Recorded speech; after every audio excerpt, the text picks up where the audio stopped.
Oakland, California, with its sunny skies and mild weather, is often called the bright side of the bay. Home to over 400,000 residents, the city is one of the most diverse in the nation. But the city also has a dark side. And in 2007, Oakland's violence leapt off the front pages when a prominent reporter was gunned down in broad daylight.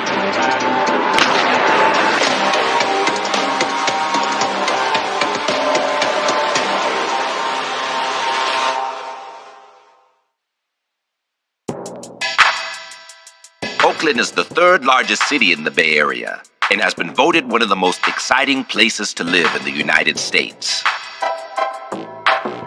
Oakland has so many wonderful attributes. It has spectacular neighborhoods. It has spectacular people in it.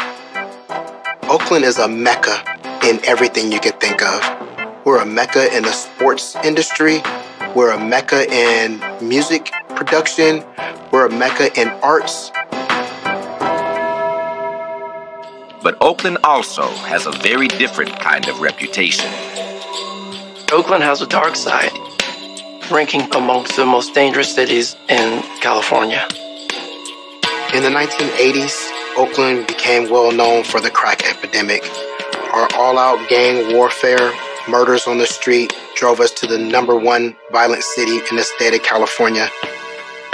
In spite of that, the residents of Oakland remain fiercely proud of their history, especially those in the Black community.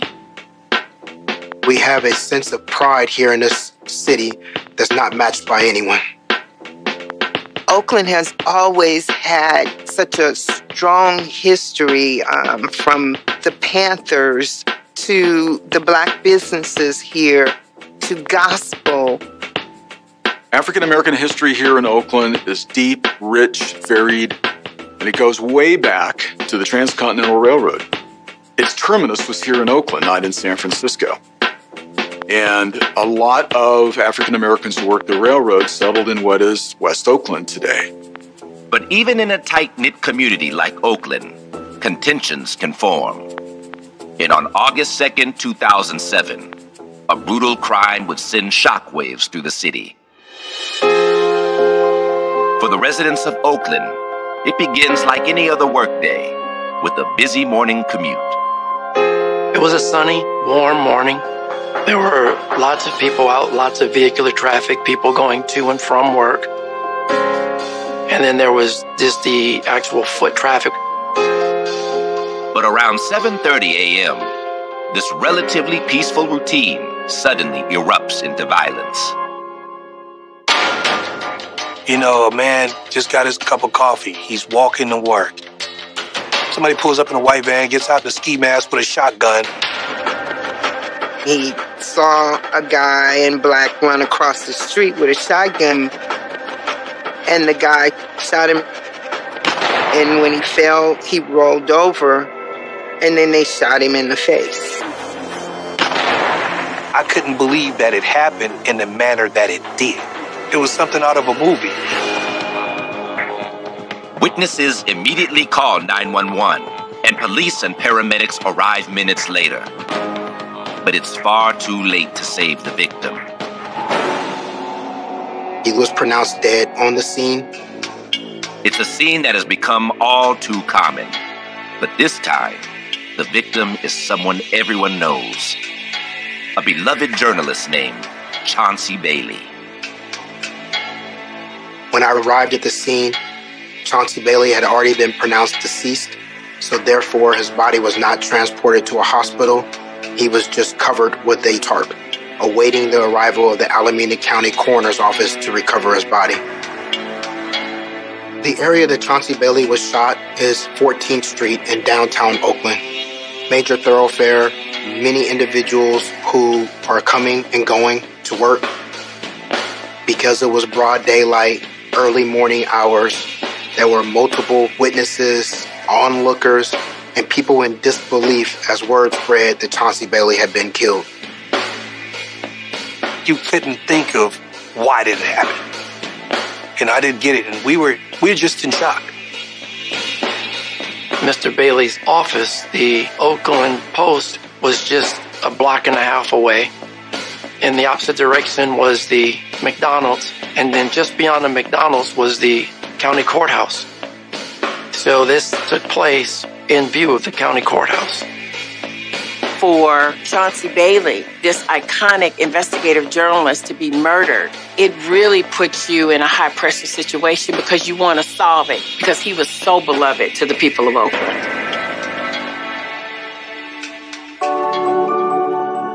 Chauncey Bailey was born and raised in Oakland.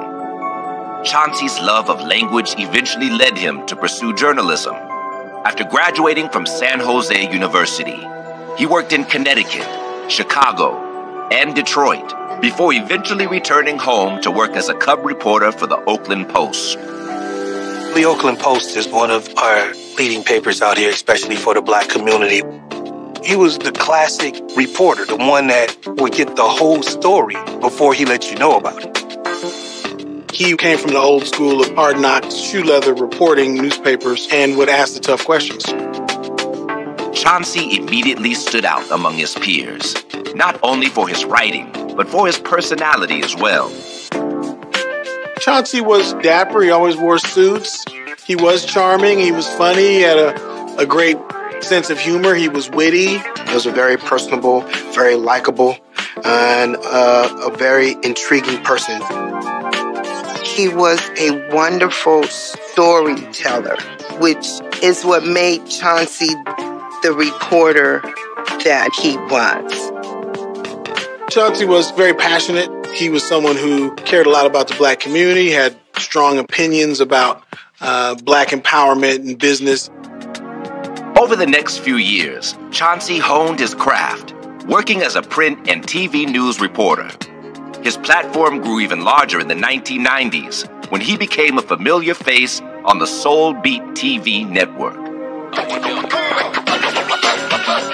Soul Beat was a 24-hour black-owned television network. It traditionally played music videos, and then it also did interviews. Soul Beat was awesome. Soul Beat was a thing on cable television. And it was a guy who lived here in this city. They did a lot of incredibly awesome music off of Higginberger Road, which is kind of a pretty famous road here in Oakland. Chauncey was the news director for Soul Beat. Oh, Chauncey Bailey from Soul Beat. Chauncey developed a 1-hour news show, and it was pertinent to the black community because he would deliver a lot of news that wasn't on your local news. He would do stories about black women and their efforts to start businesses. He would do stories about young men who were overcoming obstacles. He would also do good stories when Black History Month or other things came up. He would do cultural stories.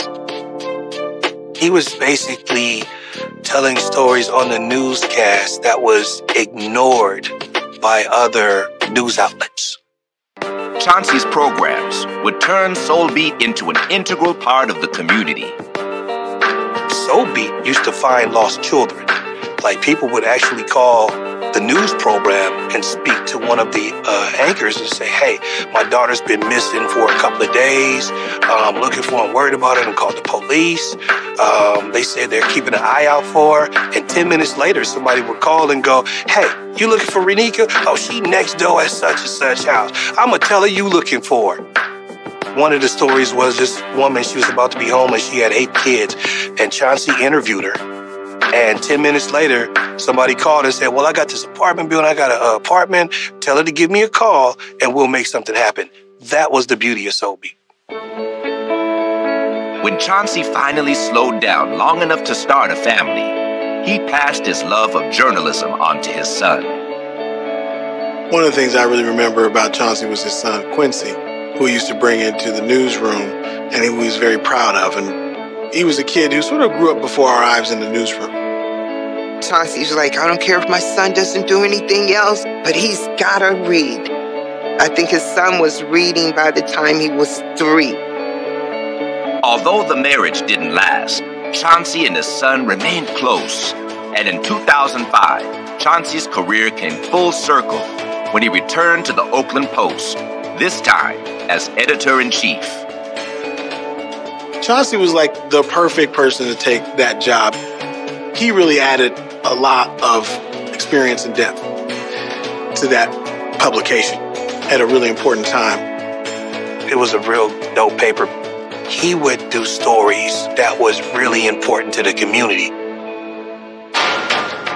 Now, just 2 months later, Chauncey has been gunned down in broad daylight, and Oakland police want to know why. This had been the first time in a very long time that a U.S. journalist was actually killed on U.S. soil. So the level of importance in solving this case, the level of bringing closure and offering answers was paramount. For those who live and work in Oakland, California, gun violence is a harsh reality. Oakland, like many urban centers, has its struggles and its challenges. He obviously was known for having lots of crime. It was affected deeply by the drug trade in the 90s. The high level of violence during the crack epidemic has given Oakland a reputation that has been very hard for us to shake. In this case with Mr. Bailey, he was an investigative journalist. But because he was so admired and so loved by the community, that it definitely did put a lot of pressure on the police to find the culprits. On the southeast sidewalk, he was laying next to some shrubbery. He had been carrying a newspaper. I think that was found in his possession. The response from local media is just as swift once they discover they've lost one of their own. If I wasn't the first reporter down there on the scene, I was certainly among the very first. I quickly was able to find out from one of the investigating and responding officers who it was. And that was shocking for me. My God, it's somebody who I knew. I remember seeing his feet out, and the blanket wasn't covering his feet. It was above his waist, and he was covered all the way up. I sat there in my bed looking at the news, and I was just stunned because I couldn't believe it. I was like, Chauncey? But I just talked to Chauncey a couple of days ago. We were supposed to be meeting this week. Fortunately, it isn't difficult to find witnesses who are able to describe what happened. There were many people that saw Mr. Bailey get off of the AC Transit public bus and go into the McDonald's. Chauncey would go there, get his coffee, and then walk to work. That was his routine. You know, you could set your watch by it. He may have given a cup of coffee or bought a breakfast burrito for a couple of homeless guys sleeping on the bench. Some mixed news about that, but that was my impression. And he's walking along 14th, and he gets to the corner of Alice. Eyewitnesses say that's when a man wearing a ski mask walked straight towards Chauncey and then shot him. Chauncey's wallet and personal belongings weren't taken, so it doesn't appear to be a robbery. There wasn't the taking of jewelry. There wasn't the taking of his wallet or credit cards or even an expensive cell phone. None of that was taken. So that's an indicator to the police that this was not about robbery. This had another motive to it. The gunman used a shotgun to kill Mr. Bailey, shooting the gun upwards to 3 times, depending on the individuals that you talk to. I know for a fact that he was hit twice.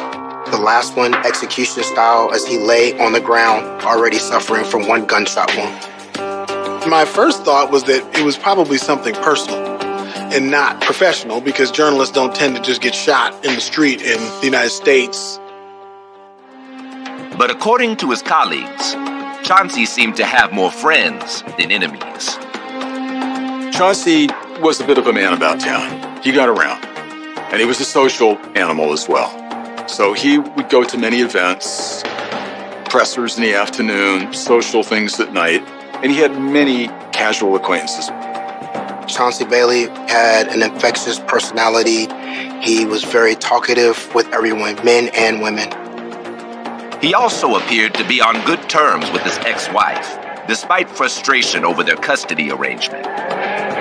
His son lived down in Southern California. He would always talk about how he wished his son could come up here and live with him in Oakland.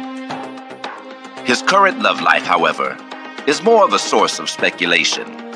Chauncey had recently gotten engaged to his girlfriend, a 41-year-old artist, but before that, his reputation as a ladies' man sparked wild rumors. When this case started, there were multiple stories that came out in regard to who may be responsible or motive for the murder. Love triangle was one of the issues that popped up. Anytime you may have a situation where somebody has that kind of a background, from an investigative standpoint, you have to look at every angle of an investigation. Could it be a personal relationship that motivated revenge in some kind?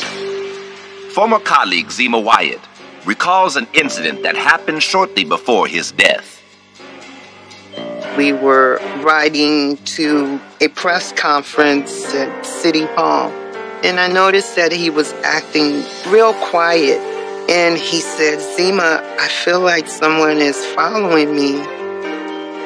Jokingly, really not believing that someone was really following him.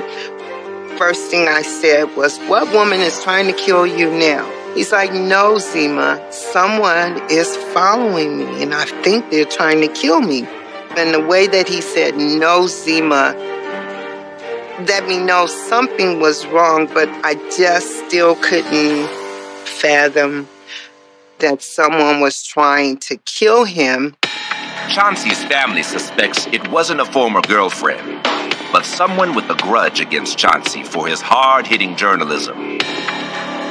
When you're seeking to get at the truth and you're trying to hold power to account, you have to ask questions that people don't necessarily want to answer. He probably had a list of detractors and people who thought of him unfavorably. But which one of them hated Chauncey enough to commit murder? It became very evident that there were other things going on in his life that could have led to violence. The assassination of Chauncey Bailey wasn't the first time that something of that nature had happened or been associated with the city of Oakland. Back in the early 1970s, one of the first black superintendents, Marcus Foster, was assassinated by the SLA. And the Black Panther Party was founded in Oakland. As controversial as the Black Panthers were, their leaders were committed to the people of Oakland. This led to a mistrust between the police and the community. Oakland, California is a city rich in tradition. I've traveled this country, and I can tell you that this city is the wealthiest community I've ever seen. And when I say wealthy, I'm not just referring to the riches in terms of your bank account. I'm talking about the riches in terms of culture, in terms of pride. But in August of 2007, Oakland lost a piece of that legacy when 57-year-old journalist Chauncey Bailey was gunned down. Chauncey Bailey being killed was a grim reminder to everyone in the community because he was so well known and so well loved. The entire city was affected by his death. Most of all, his fellow journalists. We started doing the stories, of course, from the day that he was shot and killed. What does that really mean about what's happening in our country when the foundation of a democracy is the First Amendment? But despite all of the media attention, detectives still had very little to go on. Every lead, every rumor that came back was all proved to be not accurate. There wasn't no jealous husband or nothing like that. You couldn't think of why did it happen. Investigators hope a thorough examination of the crime scene evidence will create a lead. There were 2 shotgun shell casings that we located at the scene, and they were in fairly close range to the body. When a shotgun is fired and then it's chambered, a shell casing pops out, falls to the ground. That casing was collected. It was clear due to the actual gunshot wounds and the damage done and the casings on the scene that a 12-gauge shotgun was used to shoot and execute Mr. Bailey. One of the first things that an investigator will do is to run those shells through ballistics to see whether or not there have been any other crimes that have been committed pertaining to those shells or that particular type of weapon. The shotgun shells turn out to be a perfect match for several others found at 2 different murder scenes the previous month. I was in the middle of a major investigation involving the 2 murders of Odell Roberson and Michael Wills. I had SWAT teams on standby, ready to take this case down the very next morning. The weapon used had been traced to employees working at a popular local establishment, Your Black Muslim Bakery. Your Black Muslim Bakery has been operating for decades. They started in multiple locations throughout Oakland, but found a home in North Oakland, which was on the border of Berkeley and Oakland. That's one of the places where you would stop and get something to eat because of the food was delicious. And it was a nice place and, beautifully, regally dressed women behind the counter selling things. I used to get basically a fish sandwich like every Thursday for years because it was economical and it was filling. And they had some of the freshest ingredients. It isn't a place anyone would normally associate with crime. The store was founded in 1968 by owner Yusuf Bey, who was inspired by the teachings of the Nation of Islam to provide opportunities for young black men. I remember when I would see the black Muslims walking down the street with their bow ties and pies and clean and dapper and respectable. It was a source of pride for me as a young African-American man. They used it as a business opportunity to sell food and beverage, as well as to educate the community, feed the less fortunate individuals, and be a sanctuary for people in the neighborhood who need assistance, but at the same time being able to help themselves. The Your Black Muslim Bakery, they preached a lot of self-reliance and young black men, if you need a place to go, if you're disenfranchised, you can come here, we'll put you to work. Over the years, the business had expanded, taking on a different kind of role in the community. They had a very large footprint with their bakery, multiple residence apartments, as well as facilities where they provided childcare, lunch locations, and other community outreach. They had a vast security force, and they hired them out to events. One thing about Muslim security is like if you seen them somewhere, nobody would act up. Their security was tight, period. Folks had respect for it. Their security forces were around town with their red bow ties. A lot of folks who lived in the neighborhood were glad to have them there because crime really dropped drastically when they had their security people walking the streets. But the positive impact of Yusuf's vision changed dramatically once he passed away. Your Black Muslim Bakery was an organization that was involved in multiple illegal activities operating under the protection of a faith-based group.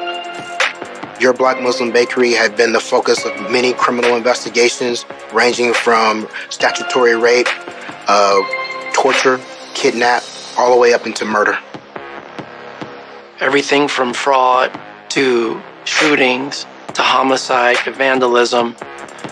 There was a number of crimes across the spectrum that were taking place there. In 2005, 6 members of the Black Muslim Bakery were arrested in a faith-related crime spree. There were some liquor stores in West Oakland that the bakery objected to because they said their part of the religion prohibits the consumption of alcohol.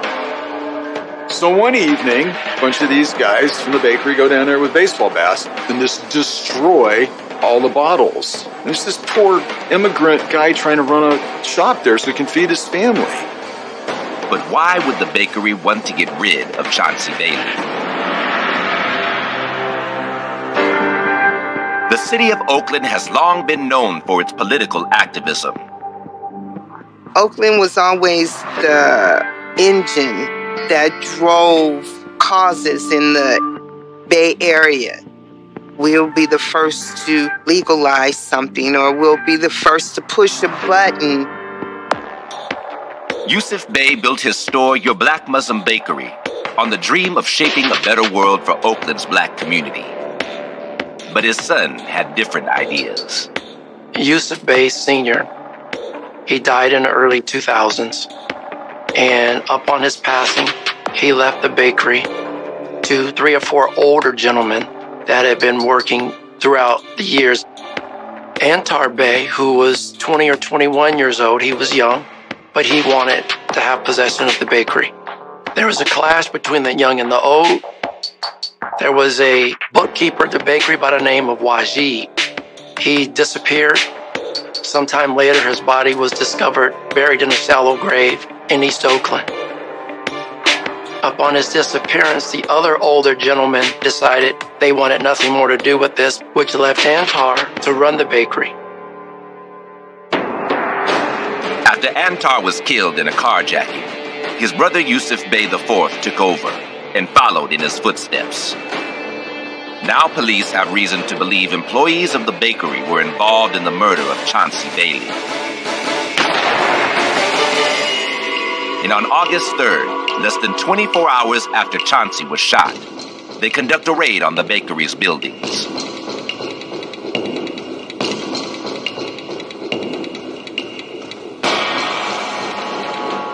The raids produced 7 arrests and a cache of evidence.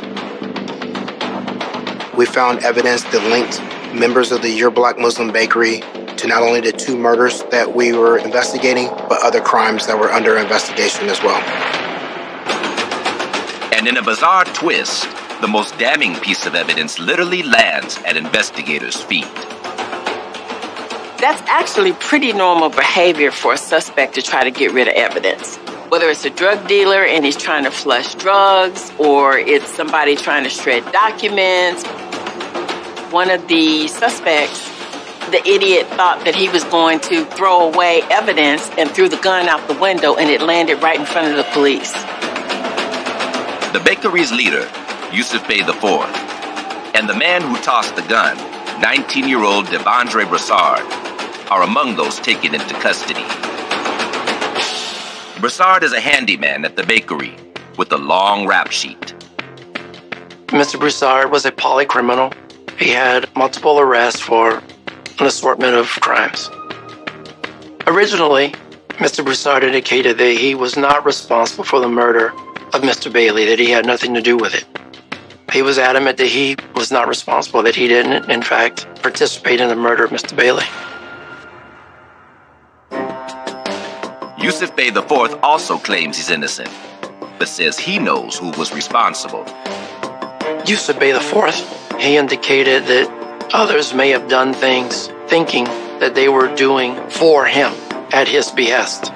And he went so far as to basically point me in the direction of who it was, which was Mr. Broussard. What we have is a crime boss pointing the finger at one of his underlings.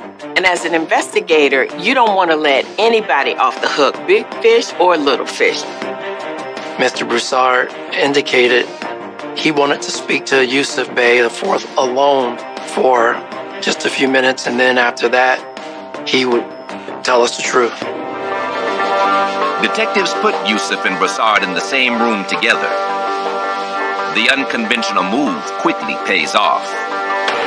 We stepped out of the room. I think I checked my watch. I think I gave them 4 minutes. So the police leave Devondre and Yusuf in a room together. And the police come back, and all of a sudden, Devondre is singing a different tune. Mr. Broussard proceeded to tell me that he was, in fact, the shooter of Mr. Bailey. He said he did it because Mr. Bailey was going to write something about the bakery.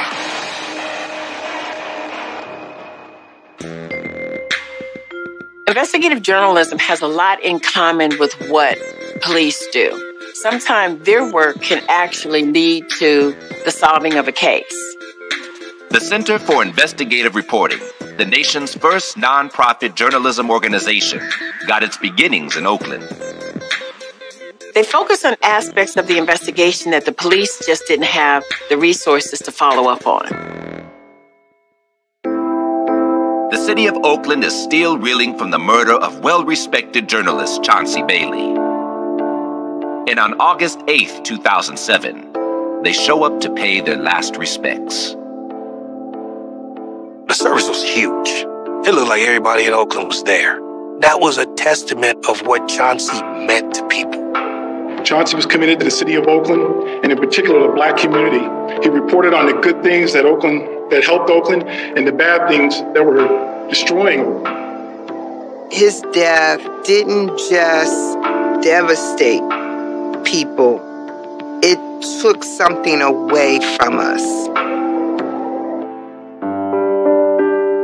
Among the mourners who fill St. Benedict's Church in East Oakland is publisher Paul Cobb, who vows to continue Chauncey's work investigating your Black Muslim bakery. This community will know what Chauncey Bailey and I were working on.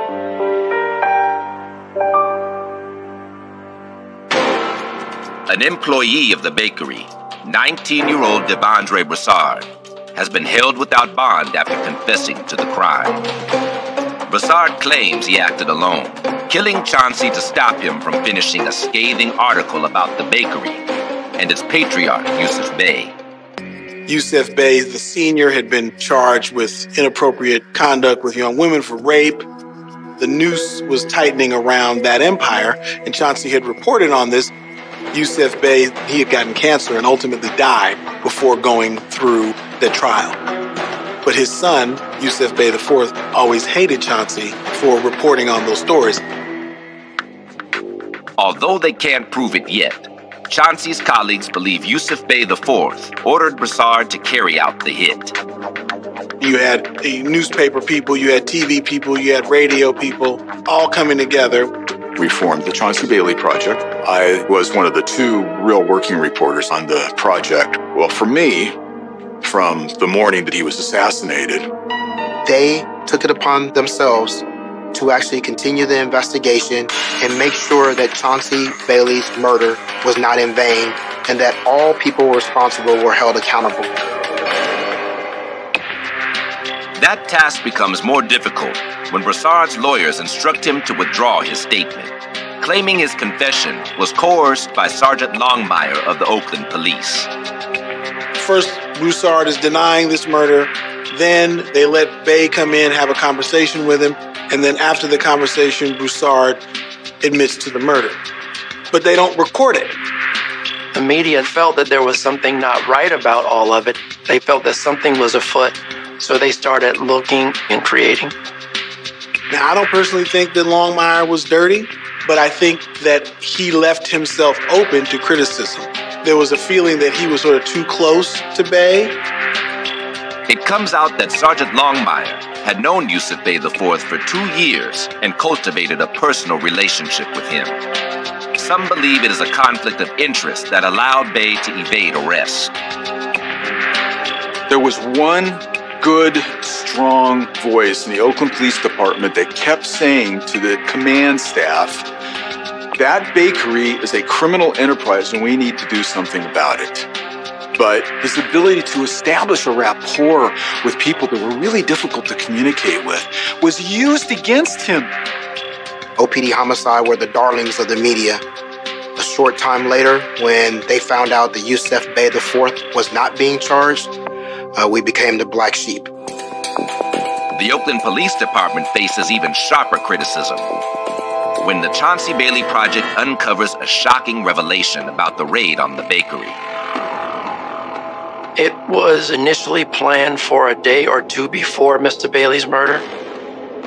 The morning of August 2nd, when Chauncey Bailey was murdered, our homicide section was in the middle of investigating multiple murders involving the Your Black Muslim Bakery. The police and SWAT teams delayed it because there were a couple people who were on a camping trip. The two guys who were supposed to be leading this task force to shut down the bakery had gone up to the Sierras to go camping and fishing, and they were a little bit late coming back, so they called the then chief of police and said, hey, we're not going to be able to make it for this raid. Can you postpone it for a day or two? And guess what happened the next day because the raid didn't take place? They shot and killed Chauncey Bailey. Now, the police department command staff was in a very embarrassing situation. They could have prevented this if they had just done their police duty. To combat the negative press, Police Chief Wayne Tucker takes the highly unusual step of imposing a gag order. The ensuing controversy causes Chauncey's murder investigation to grind to a halt. There were 3 internal investigations, 1 DOJ investigation, and 1 federal institution that had made some inquiries on this. So it received so much incredible scrutiny. I truly believe there was paralysis by analysis when it came to this investigation. Then in June of 2008, the Chauncey Bailey Project releases a video they've obtained, which seems to finally prove Yusuf Bey IV was involved. So there's a key moment in the investigation when we got a hold of this footage of them being interviewed. We were able to see the videotape of Yusuf Bey and 2 of his compatriots, not realizing that everything was being recorded. So I think the one that they used. Yusuf Bey was bragging about the crime, essentially. And he wasn't saying, I'm the one who was instrumental behind it, I ordered it. And that's what I was waiting for, is to hear something like that. That's no different than any street hood bragging about a murder that he heard about or that he saw. So you don't have enough material there to charge or to move forward with Mr. Bey. April 2009. For more than a year, the investigation into Chauncey Bailey's murder has stalled due to controversy surrounding the Oakland Police Department.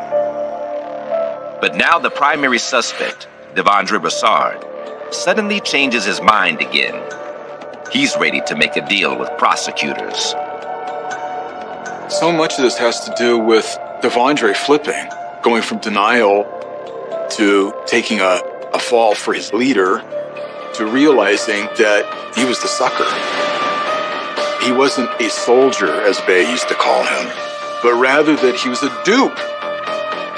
And that he should not go down for Yusuf Bey when it was Yusuf Bey who was the mastermind of this. Facing life in prison, Broussard agrees to plead guilty and testify against his employer, Yusuf Bey IV.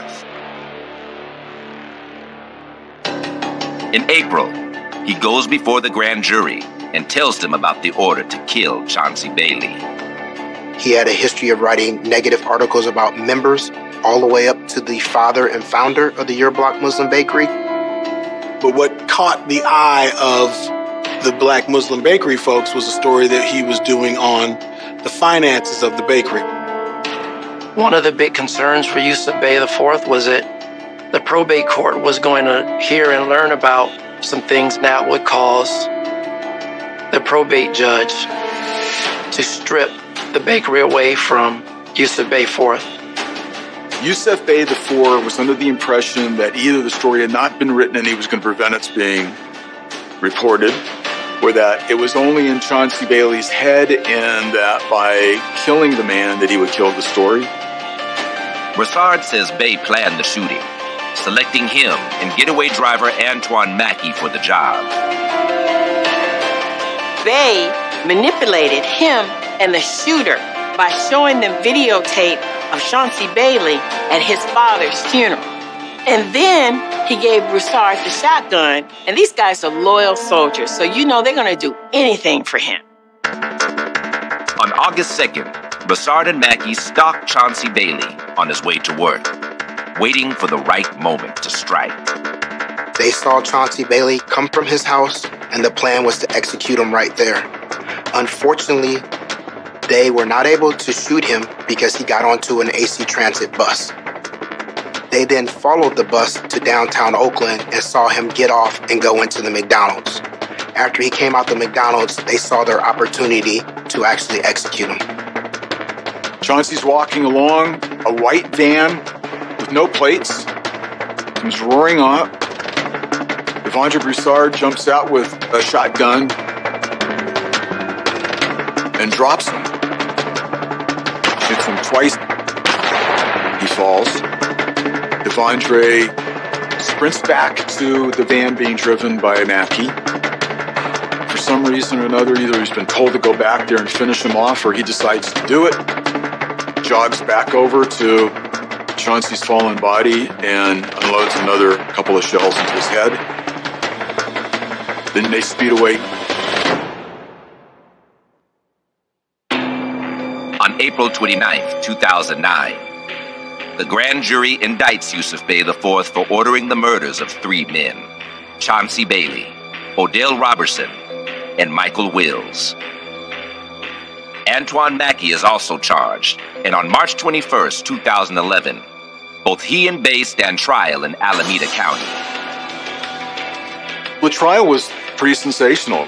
I had dozens of news crews and newspaper folk and everybody else and their brother-in-law. Along with Broussard's damning testimony, prosecutors showed the jury a tape of Yusuf Bey IV joking about Chauncey's death.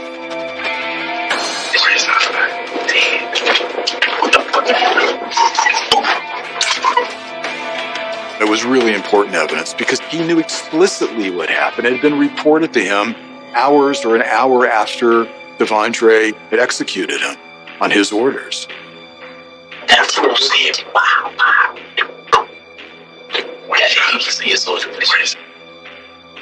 Sergeant Derwin Longmire also testifies about his controversial decision to leave Bey alone in an interview room with Broussard. We stepped out of the room. I think I checked my watch. I think I gave them 4 minutes. I stood right outside the door, opened the door. They asked me, they both held up their hand and asked me if they could have just a few more minutes. So we gave them 2 more minutes, came back into the room, said, all right, let's get to it. And Mr. Broussard proceeded to tell me that he was in fact the shooter of Mr. Bailey. Longmire says his decision was meant to get to the truth. He was said to be the best guy to be able to get information out of people who didn't want to talk.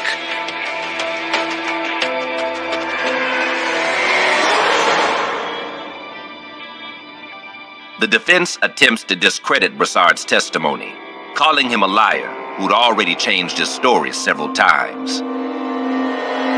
If they can find something that will discredit somebody as far as their character or their credibility or their integrity in some way, they'll use anything and everything that they can against the other person.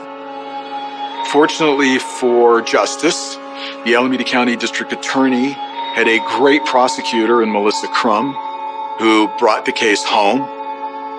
The Yusuf Bey IV was convicted of all 3 murders.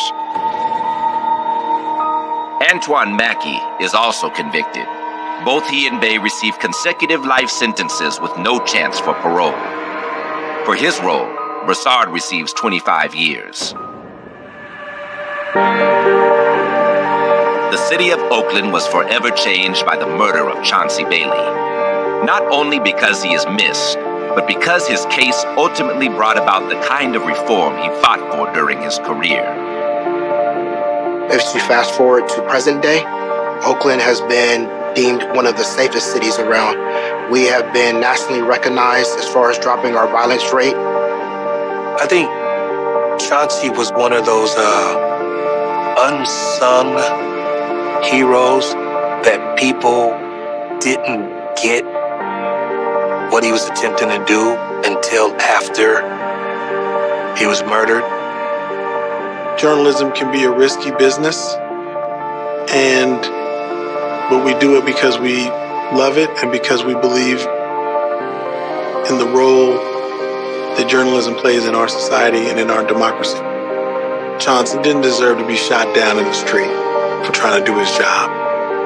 Chauncey Bailey's death should not be in vain, but rather a time when we can remember that a free press is in fact the very foundation of a democracy.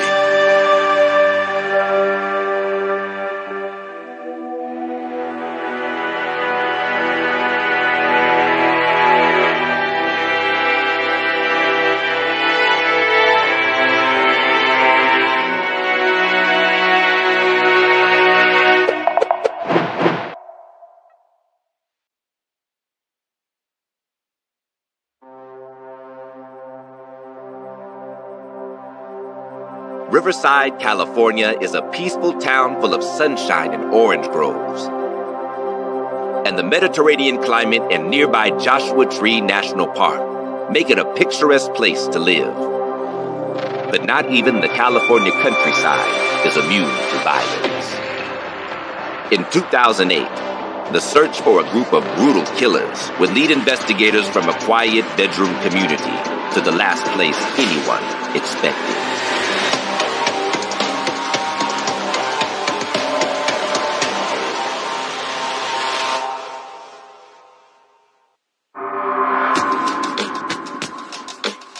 "50 miles east of Los Angeles, you'll find the city of Riverside.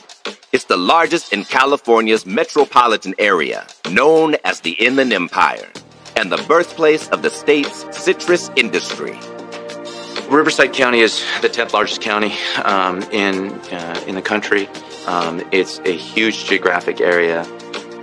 They had vineyards, and there's a lot of history there. Different places that you can go and explore. Riverside's most famous landmarks are the Mission Inn and the Fox Theater. I mean, it had everything that you could ever want.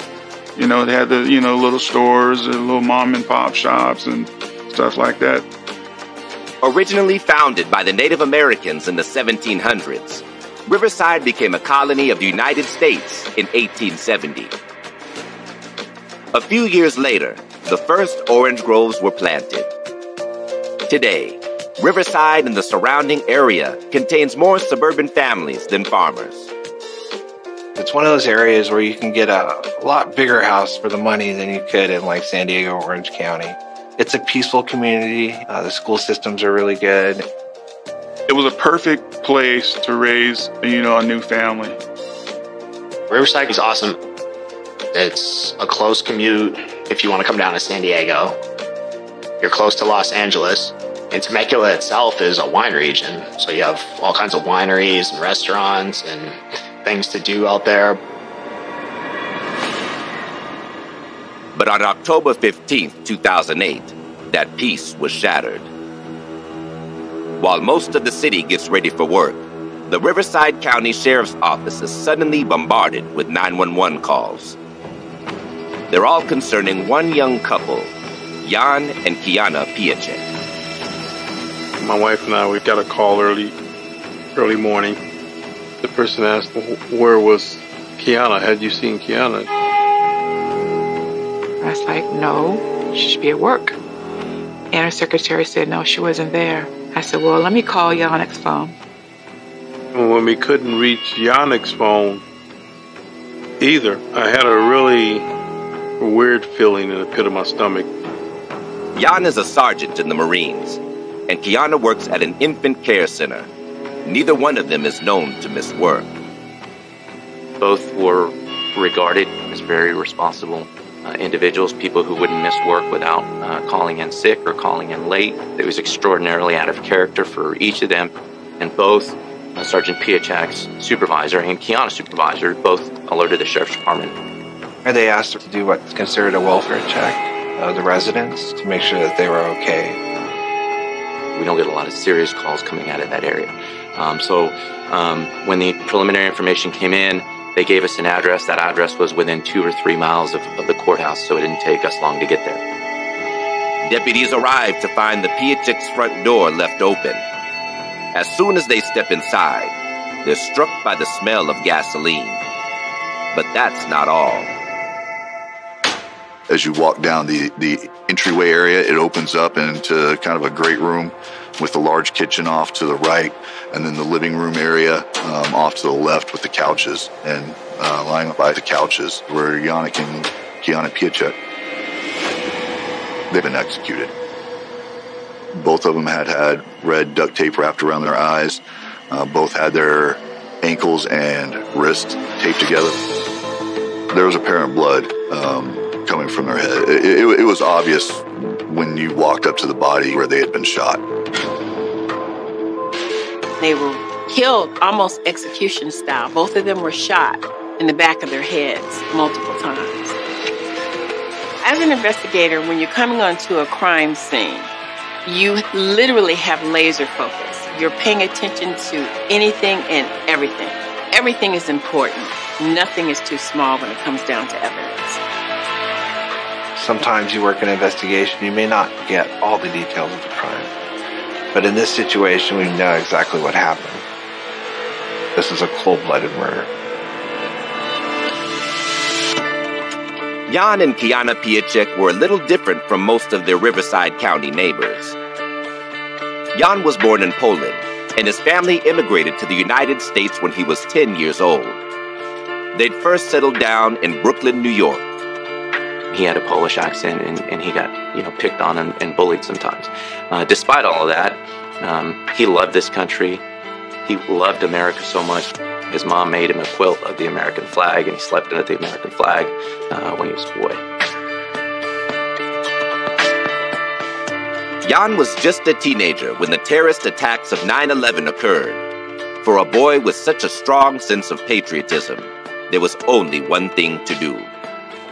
The 9/11 attacks absolutely hit major, close to home for him. He was very impacted by what happened and went back and told his mom that he was going to join the military. He enlisted after 9/11, quickly promoted to sergeant, was generally regarded to as an A1 Marine. Jan was transferred to California for training, where he specialized as a mechanic. In 2005, he was deployed to Iraq, but shortly before he left, Jan met the young woman who'd become his wife. Kiana was at San Diego, and her best friend gave a party for some Marines that were going to Iraq. And Kiana, typical Kiana, she was in the back room studying. Kiana was best friends with our friend's girlfriend. Yannick,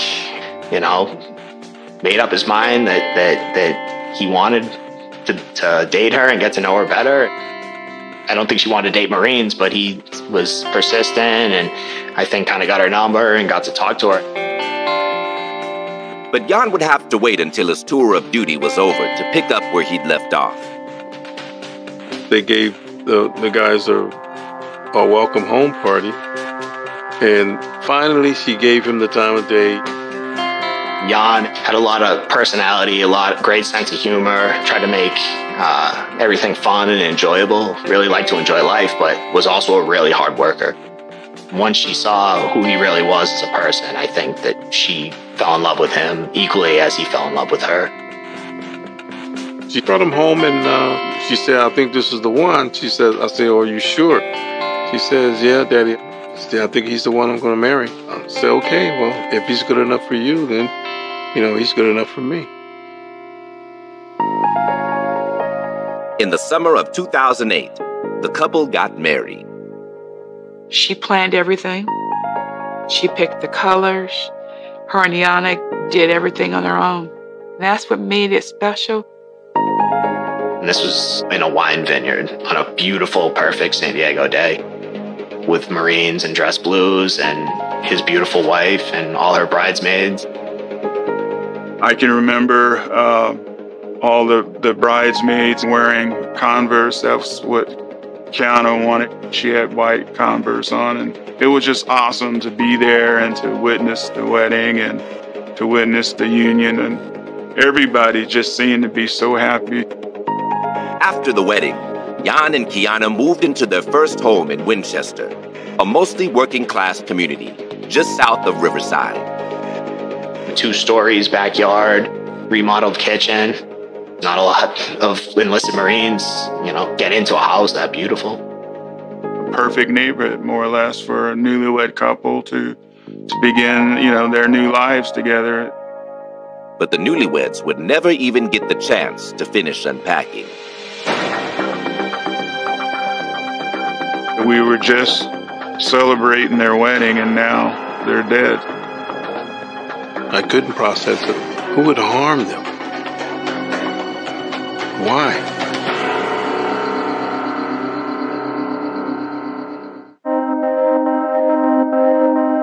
"30 miles south of Riverside, California, is the quiet suburb of Winchester.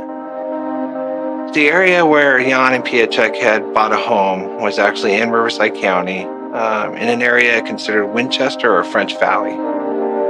It was just to the north of the city of Temecula, which is a highly populated residential and commercial city.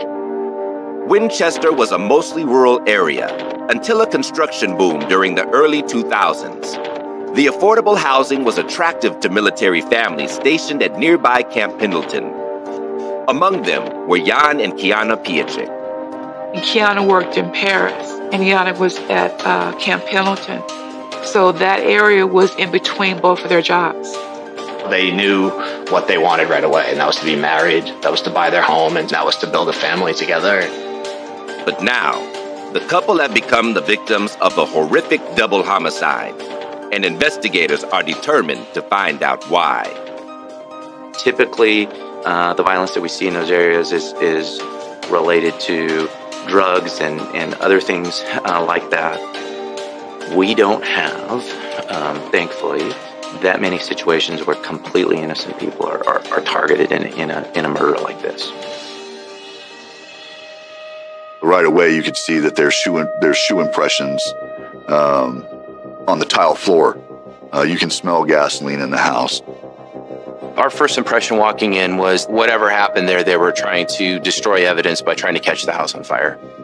It appeared that they tried using several methods, one being turning the gas to the oven on and leaving it on. Several small areas within the house that had been lit on fire, it didn't end up causing a large fire. At first glance, the evidence seems to point toward a robbery gone wrong. But the home had been searched. They'd also emptied the contents of purses and opened wallets. There were cabinets that were open. There were drawers with items removed in several of the bedrooms, the kitchen, that were consistent with potential robbery. Whoever did it spent time going through the house, ransacking the house, looking for items. However, the way Jan and Kiana were killed tells detectives there is much more to the story. Kiana and Jan Piacek were shot 2 times in the head each. In my 18, 20 years of investigating, it's one of the more brutal crime scenes that I've ever seen. Sergeant Piacek had been beaten in the living room. Kiana had been taken away to other areas of the residence, that she had been stripped. There was evidence at the scene that indicated that Kiana was sexually assaulted. This is not something that happened in an instant. There was a prolonged period of physical, mental, emotional, and sexual torture that took place. One person's not going to do that. So from the beginning, we knew that it was going to be more than at least one person involved. With this particular killing, because of the level of the brutality that was involved, it was a key indicator to the police that this was a personal attack. As you continue through the house, there's spray painting where somebody wrote the N-word lover in silver spray paint on the wall. It was in big letters on the mirror, and it was big letters on the wall. It was obvious that whoever wrote it there wanted us to see that. To investigators, this suddenly looks more like a hate crime. It's possible at that point that we could be looking at a racial issue. Maybe there's people that have a problem with the fact that a white man is married to a black female. The very first thing we got to do is talk to their family members. They asked, did they have enemies? Did they have anybody that, that were mad at them? And I couldn't, point the finger at anybody. There was not one name on a list. We could tell them a grudge, an old boyfriend, a girlfriend, nobody. But Kiana's mother does remember one thing that catches investigators' attention. I talked to her the night before. I could do every night. And she called to say goodnight. And I could hear her, on the speakerphone. She's walking around, putting an alarm on the house. So it's like, how'd they get in the house? How'd they get in without the alarm going off? There was no damage to the front door or the lock, anything suggesting any type of forced entry. It was apparent that whoever entered the residence had gained access by being let into the residence. Was it possible Jan and Kiana knew their killers? The alarm had been turned off, so it would indicate to us that at least the victims had some familiarity with who came to the door. We had so many questions. Who would hate somebody so much that you would break in their house in the middle of the night and murder them?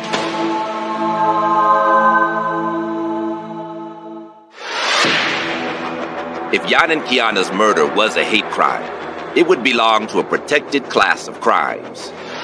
If you attack or kill someone based on their age, race, or gender, it usually comes with a much higher sentence in most cases. That fact is supposed to make most people think twice, but I don't find that to be the case. Unfortunately, the harsher sentences really haven't done a lot. Hate crimes have still been on the rise.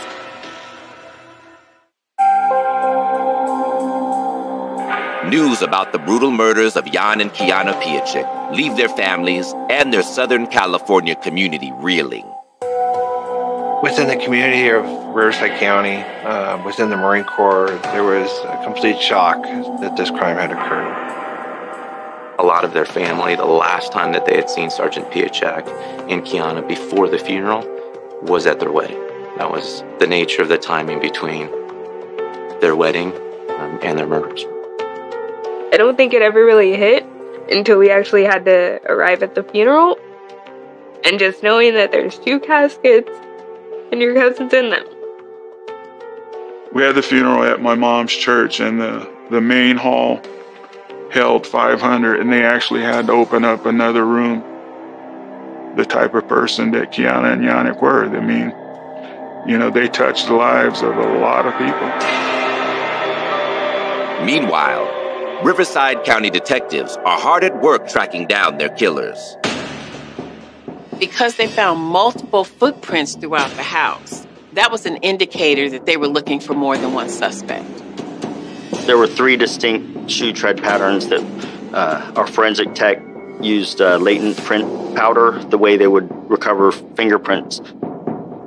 We took those shoe tread patterns, went to a shoe store in the mall. The employee there described one as being consistent with a Nike Air Force One, another pattern being consistent with a Nike LeBron 4, and the other Nike Cortez. We knew that if we found somebody and we were looking at the soles of their shoes, we would have a pretty good idea if they had been there or not. But first, they would need suspects to compare the prints to. And so far, the police don't have any leads. The first couple of days in any investigation are crucial. But if you don't have any suspects, it can almost lead into you running into a brick wall. It was frustrating. It was like every day after the initial incident, the case gets colder and you seem further away from solving it. There was no focus on a person of interest or even a group of interest at that point. Even the evidence that suggested this was a hate crime seems to fall apart under closer scrutiny. One of the first things we had to do is try to determine, is this a racially motivated crime by some kind of hate group? When we started looking at what the spray painting could be, we had our crime analysts do searches for crimes that had been committed in the general area of where the murders happened, looking for anything that could be as simple as vandalism. And during their search of those crimes, there was just nothing similar in the area. Typically, in these types of cases or involving racial violence, there are certain signs or symbols that are common. None of those associated common signs or symbols were present on the walls of the Sergeant Piecic home. The slurs were written right above where that one burn pile was. Why spray paint these types of words to throw law enforcement off if you're going to actually burn the entire house down to destroy all evidence? It could be that these things were written on the wall simply to misdirect investigators and to lead them to believe that it was race-related when it wasn't. We were pretty sure fairly quickly that that was just a red herring to throw us off. Based off of that, my partner and I were pretty confident in saying that this wasn't a racially motivated crime. It's beginning to look like investigators may never find the killers. But then, they finally get the break they've been looking for. The real first lead that we got was when Riverside Sheriff's Department was able to find out that Kiana's ATM card was used right outside the back gate at Camp Pendleton. After the murders occur, her bank card is used at a Washington Mutual bank branch in Fallbrook, California. That $400 is taken out of her account.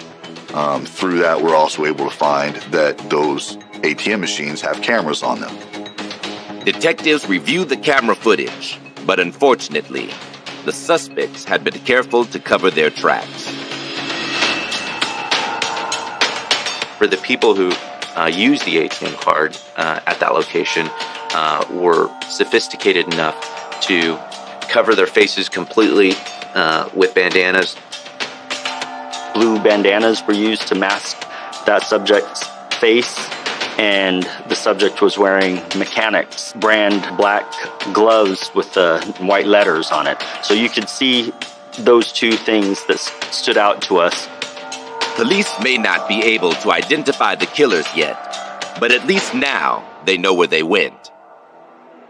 It was significant because of the proximity to Camp Pendleton.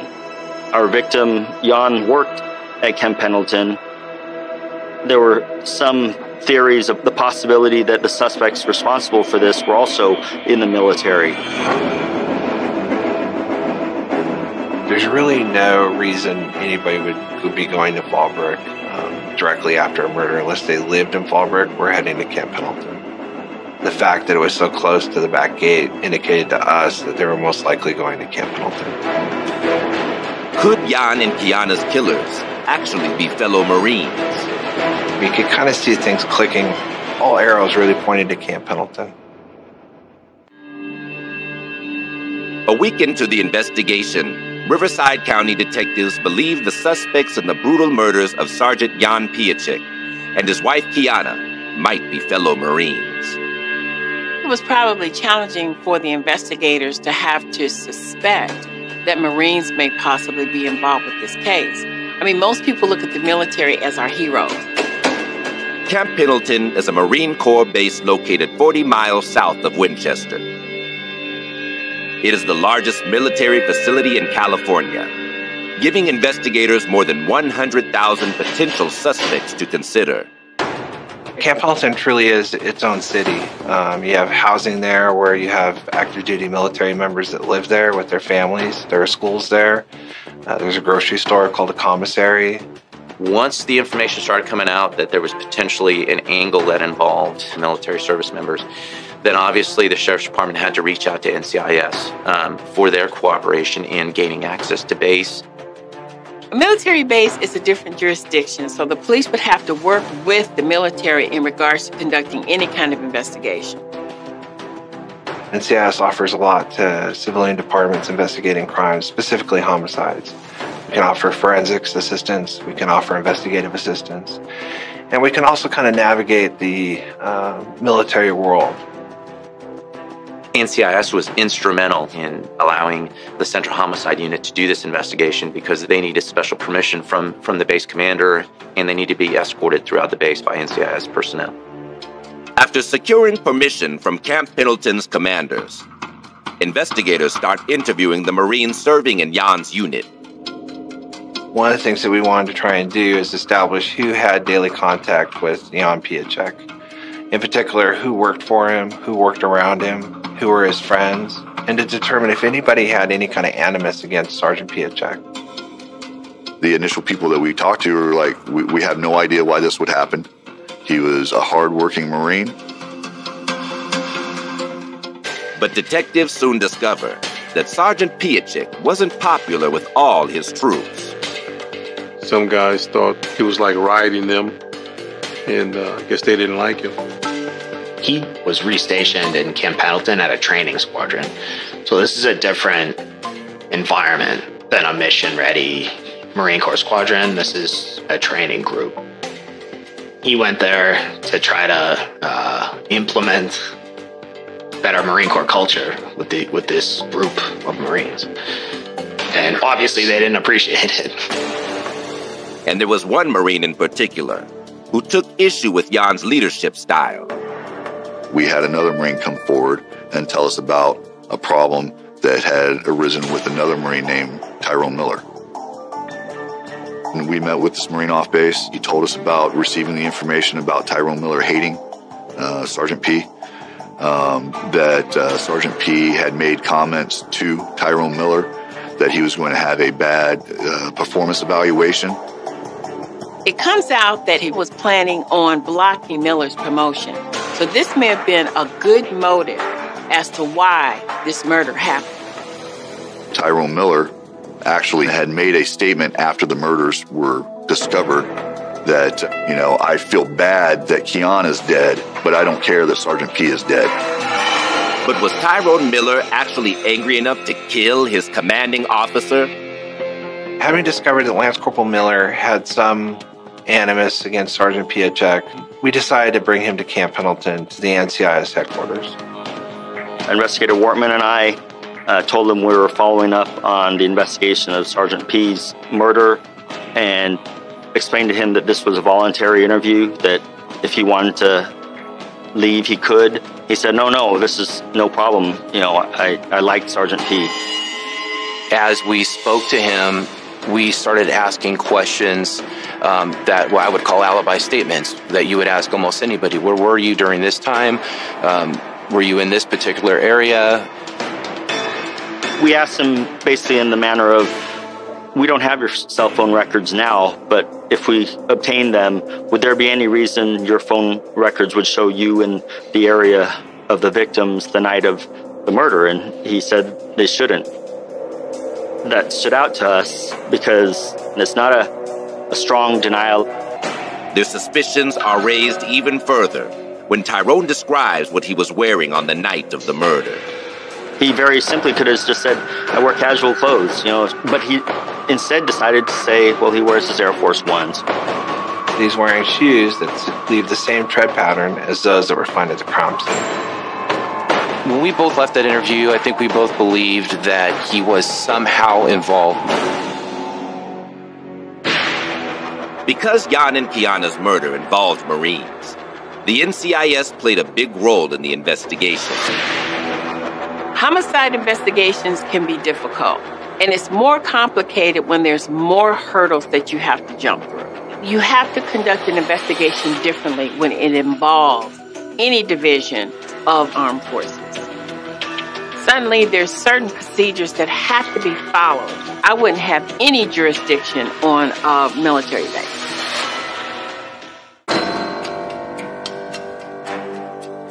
The terrifying double murders of Jan and Kiana Piaczek have taken investigators from the Southern California suburbs to the barracks of Camp Pendleton. And after interviewing Lance Corporal Tyrone Miller, they are now convinced they're closing in on the killers. In our discussions with the investigative team on the case, we all agreed that what Mr. Miller said was suspicious. We thought there was enough to get over the probable cause hurdle to get a search warrant to look into him further. This is where things may happen a little differently in this investigation because police can't serve a warrant on a military base. We had to take our state search warrant to the magistrate on the base, get their permission, then we were able to start serving search warrants at Miller's base housing.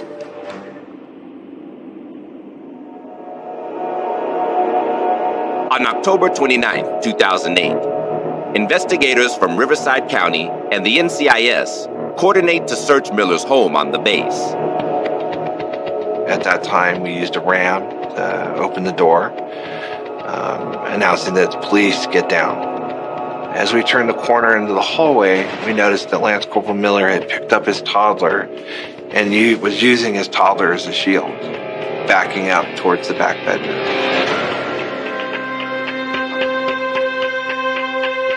In all my time as a special agent, I've never ever heard or seen a suspect pick up his child and use it as a shield.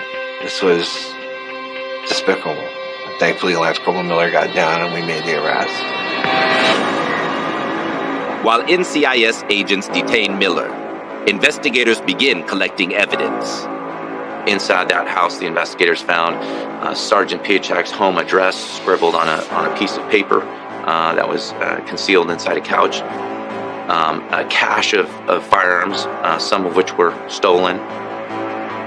Kiana's ATM card was right out in the open. I think it was on top of a dresser drawer. Jewelry belonging to both of them were there. There was also a backpack. Inside of the backpack were the mechanic's brand gloves that were visible on the ATM surveillance video, as well as blue bandanas. It was pointed out to me that there were expended casings that appeared to have blood on them. What they found, I think, cannot be described to anything other than a treasure trove of evidence. Back at NCIS headquarters, detectives give Miller a second chance to come clean. You let him tell his original story again, and then that's when you confront him with, well, I just found her credit card in your house. I just found his watch in your house. How do you explain that? And that's when you can see just everything drain out, where he shows he's defeated, and he starts telling the story about what happened. Faced with that evidence, Tyrone Miller finally admits that he and some other Marines were at the Piaczak's home on the night of the murders, but insists he didn't kill anyone. He describes going to the house. He admits to hitting Sergeant P. He admits that they taped them up. They overtook him, pointed guns at him. Lance Corporal Miller really portrayed himself as just a person on the fringe of this crime. He was simply somebody that was standing by. He was just going there to beat up Sergeant P because he was angry at him because of the bad performance evaluations. You know, it was these other people that did the sexual assault. Miller claims his plan was already spiraling out of control. But then one of the other Marines decided to get rid of the sergeant for good. He identifies that the shooter was a person by the name of Emery's John. Emery's John was also a fellow Marine who had started out in Sergeant Piaczak's unit. He said Emery's John said that Sergeant P was going to recognize their voices and that they had to kill him.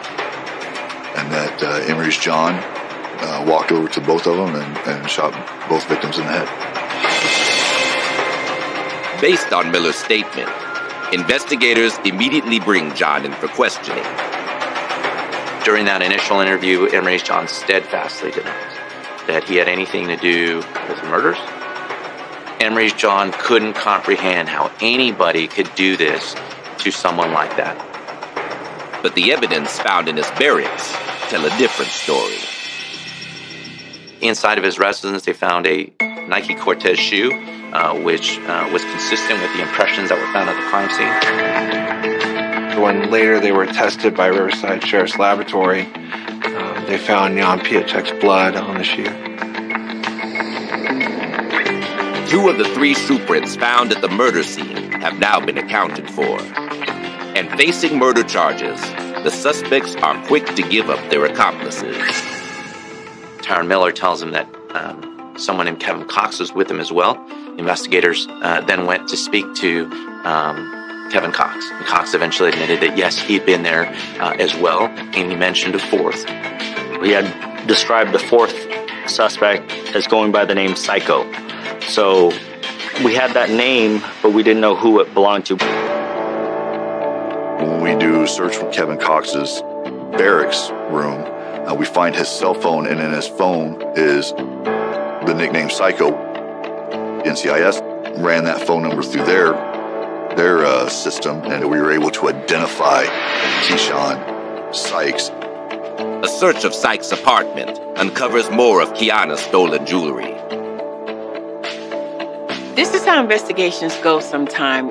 You never know what's going to happen. You struggle sometime, and then you run into a brick wall, and then all of a sudden it just breaks. Between the search warrants on Miller's house, the barracks rooms for Emery's John and Kevin Cox, and the apartment that Keyshawn Sykes was living in, we found everything that we needed. Investigators also discover proof that this wasn't the first time this group of Marines committed a crime together. As we're going through property that's being recovered from all the places that we're doing search warrants, we're able to link that to robberies that have been occurring other places. We found IDs, jewelry that did not belong to Jan or Kiana, an inordinate amount of jewelry, lots of weapons, others bonds in other people's names. We happen to have found a crew that were doing other burglaries and robberies. We were able to put together a picture of how this group was terrorizing people that lived anywhere near Camp Pendleton and had been getting away with it for a long time. They were getting desensitized to what they were doing. John and Kiana were unfortunate enough to be one of the later home invasions they did, and they obviously pushed it all the way on this one. On November 3rd, 2008, the Riverside County Sheriff's Department arrests all 4 Marines. Tyron Miller, Emery's John, Kevin Cox, and Keyshawn Sykes, all 4 of them were charged with capital murder. When the newlyweds Jan and Kiana Piechik bought their home together in Winchester, California, it was supposed to be a new beginning. Instead, their lives had come to a grisly end. It's just hard to believe why somebody would do this to somebody as loving and caring as Kiana and Yana were. There's so many more victims to the crime than just John and Kiana. It's everybody, it's their family, it's their friends, it's all the loss. The impact on their community grows even worse once the names of the killers are released. The most heart-wrenching thing for me, their fellow Marines. That was the hardest thing, to find out 2 of them were actually innocent. They wore the uniform, but they weren't Marines. They were armed robbers, and that's all they'll ever be in my mind.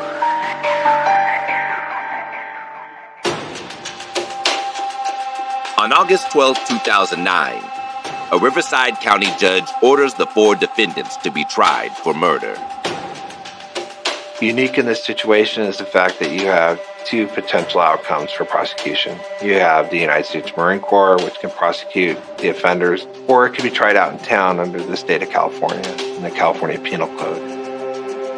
The decision was made as the crime occurred in Riverside County that the prosecution would happen in Riverside County. Tyron Miller, Emery's John, Kevin Cox, and Keyshawn Sykes all entered not guilty pleas. That places the burden on the prosecution team to prove the charges that we've alleged against it. But before their trials can even begin, Keyshawn Sykes threatens to derail the proceedings.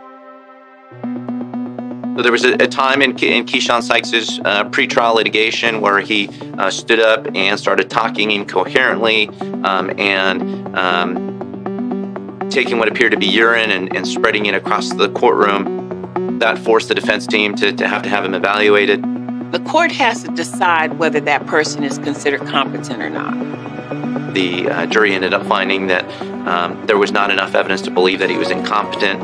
Criminal proceedings were reinstated. The court decides to hold separate trials, one for John, Miller, and Cox, and one for Sykes. On April 8, 2013, the first trial gets underway at the Riverside Hall of Justice. They bring them out in orange jumpsuit. It's a crazy experience to now be in the same room and this close to all these guys. Sit there in the courtroom and watch them smile and laugh and make jokes. It was funny to them. It wasn't funny to us. In his statement to police, Tyrone Miller claimed Emery's John was responsible for the murders. But in their opening statement, prosecutors reveal they have a very different story from the other Marines. All the perpetrators indicated that it was Lance Corporal Miller who was in charge. It was Lance Corporal Miller who planned this terrible event. And it was under Lance Corporal Miller's direction that they did this deed. So the suspect said that John was the one who shot them, but they also said that it was Miller who gave the order. When the first bullet didn't kill Kiana, Miller ordered them to shoot her again. If it wasn't for him, they'd still be alive. However, Miller sticks to his story, claiming that he only intended to confront Sergeant Piaget, not to kill him. The purpose of them going there was to go and talk to Yannick, But you don't go to somebody's house in the middle of the night to talk. Prosecutors present a key piece of evidence that proves Miller played a bigger role in the crime. One of those mechanics gloves had Tyrone Miller's initials inside the gloves, and those gloves turned out to have very significant DNA evidence linking him to the sexual assault that had taken place inside the residence. The level of depravity to include Kiana and Lance Corporal Miller's quest for vengeance against Sergeant Piaget is truly tragic. They knew exactly what they do. To sit here and say it wasn't our intention, it was an accident or whatever, no. That's not going to fly.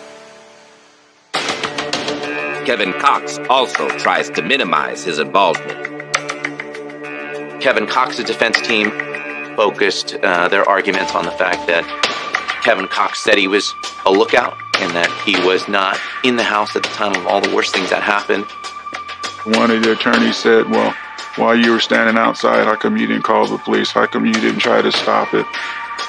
It doesn't matter that Emery's John was the one that pulled the trigger. All four of those people sealed Kiana and Yannick's fate that night when they went to that door.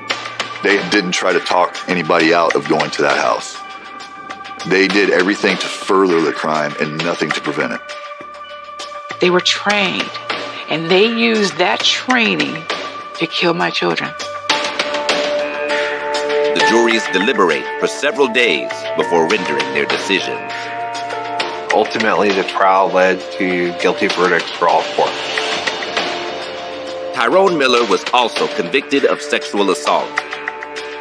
The jury evaluating Tyrone Miller's punishment and Emery John's punishment decided that they were both deserving of the ultimate punishment, the sentence of death.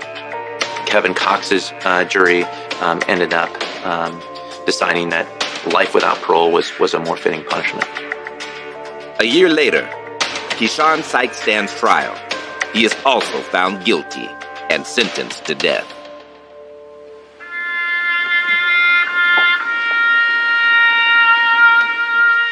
That's when I felt closure. That at least we got to the people that did it and brought them to justice. With the four killers off the streets, the city of Riverside can breathe a sigh of relief. But for the families of Jan and Kiana Piaget, nothing will ever be the same. Justice was served, court justice, but as far as I'm concerned, it's no release for me. No. You don't know how you keep going. We got good days, we got bad days. A lot more bad than good, but we keep going because of Kiana. But as time goes on, you realize what you're missing out on from this person. You realize how fragile life is and how things could look totally different tomorrow. I don't know what the future holds for Roy and I, but wherever it is, Kiana's going with us. Yana can be right there too.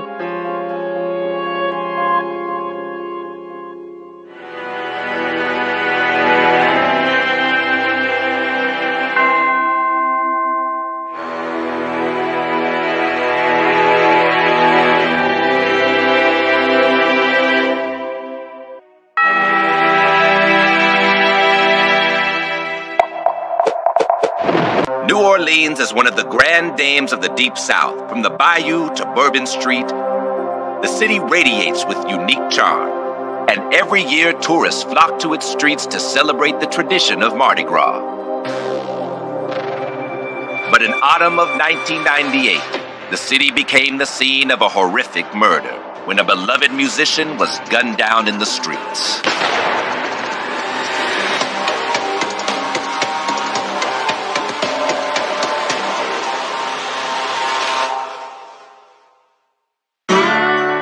New Orleans is one of the grand dames of the Deep South. From the Bayou to Bourbon Street, the city radiates with unique charm.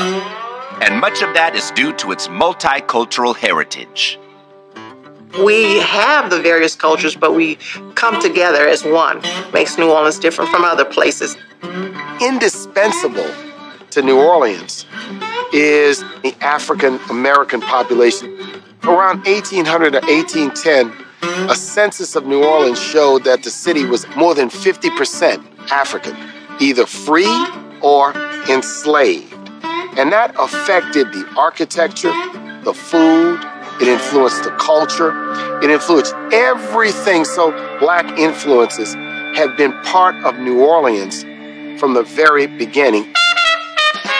One of the most important influences the city's Black community had was on music.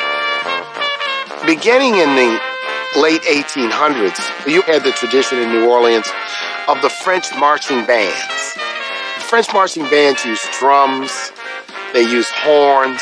In the early 1900s, Black New Orleanians learned how to play the instruments used in a French marching band. But what they brought to those instruments was the rhythmic sounds of African music. That was the beginning of this unique musical tradition that was distinctly a New Orleans creation, and that became jazz music. Jazz is mostly improvisation, and to me that was the freedom to express in your way, when you play your instrument, what your language would be, you know, and how you express. Another genre of music that is a staple of New Orleans culture and had a big influence on jazz was gospel music, which could be heard throughout Congo Square. The music of Africans in the